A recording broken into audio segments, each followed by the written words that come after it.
कुछ गलतियां जो हमारे बच्चे अक्सर परीक्षा के समय करते हैं।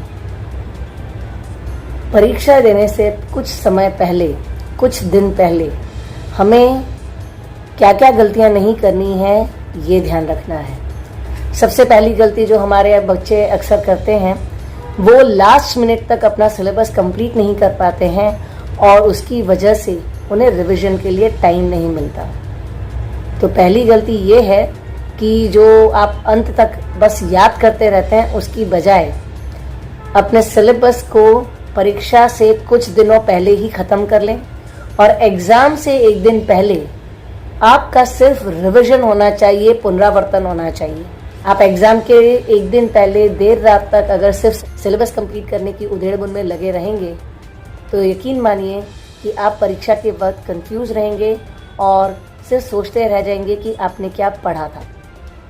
तो अब से समय से सिलेबस ख़त्म करना है और एग्ज़ाम से एक दिन पहले सिर्फ रिवीजन करना है। दूसरी गलती, हम अक्सर ये सोचते हैं कि हम रट्टा मार लेंगे तो हमारा काम हो जाएगा, लेकिन किसी भी सवाल का, किसी भी जवाब का रट्टा मार लेने से आप एंड टाइम पे अक्सर वो जवाब भूल जाते हैं क्योंकि उसे आपने समझा नहीं है। तो कोई भी जवाब जब आप याद करते हैं तो अगर उसे अपने तरीके से, अपनी भाषा में या किसी चीज़ से रिलेट करके अगर आप उसे अपने दिमाग में समझ के साथ बिठाएंगे तो आप वो जवाब कभी नहीं भूलेंगे। जब भी परीक्षा में इस तरह का कोई सवाल आएगा तो आप बस उन चीज़ों को याद करेंगे कि इस सवाल को मैंने किस तरह से दिमाग में फिट किया था, क्या चीज़ देख करके मुझे वो जवाब याद आएगा और आप अपनी समझ से फिर उस सवाल का जवाब बेहतर तरीके से लिख पाएंगे। तीसरी गलती, हम अक्सर ये सोचते हैं कि सारी चीज़ पढ़ लेनी है, जितना सिलेबस में दिया हर एक सवाल पढ़ना है। नहीं, एग्ज़ाम से एक दिन पहले हमें सिर्फ उन क्वेश्चंस पर फोकस करना है जो इम्पॉर्टेंट हैं, जो हमारी टीचर ने ये कर करके हमें बताया है कि भाई इन क्वेश्चंस को ज़रूर पढ़ना, इनमें से कुछ ना कुछ ज़रूर एग्ज़ाम में आएगा या ये क्वेश्चन शायद एग्ज़ाम में आ सकता है। तो जो इम्पॉर्टेंट है उस पर फोकस करिए बजाय के हर चीज़ याद करने के, हर चीज़ पढ़ने के। चौथी गलती, हम अक्सर ये सोचते हैं कि लंबे लंबे जवाब हैं उनको पहले याद कर लेते हैं। एग्ज़ाम से एक दिन पहले हम सारे लंबे जवाबों को याद करने में पूरा दिन बिता देते हैं। उसकी बजाय डिटेलिंग में जाने की बजाय उनके पॉइंट्स को आप याद कर लीजिए। हर लंबे जवाब का एक कीवर्ड होता है, हर वाक्य का एक कीवर्ड बना करके उसके आप पॉइंटर्स बना लीजिए। अगर आपका जवाब 100 वर्ड्स में लिखना है या 150 वर्ड्स में लिखना है तो उनको आप 5 पॉइंट में या 6 पॉइंट में उस जवाब को डिवाइड करिए।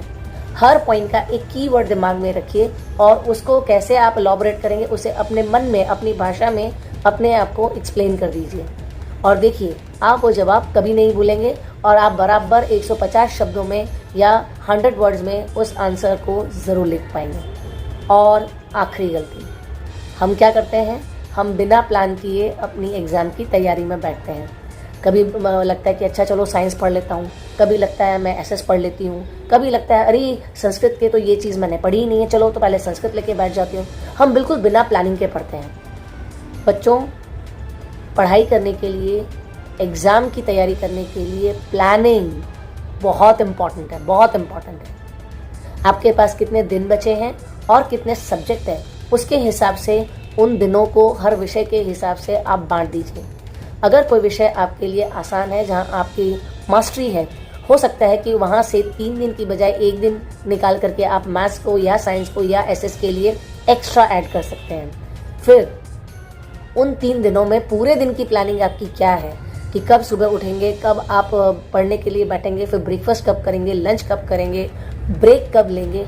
हर प्लानिंग के साथ अगर आप पढ़ेंगे, आप मान लीजिए ना सिर्फ आप अपना सिलेबस कंप्लीट कर पाएंगे समय से, बल्कि उस कंप्लीट हुए सिलेबस का रिवीजन एक दिन पहले करने में आपको बहुत आसानी होगी और आप पेपर यूँ लिख पाएंगे अच्छे से।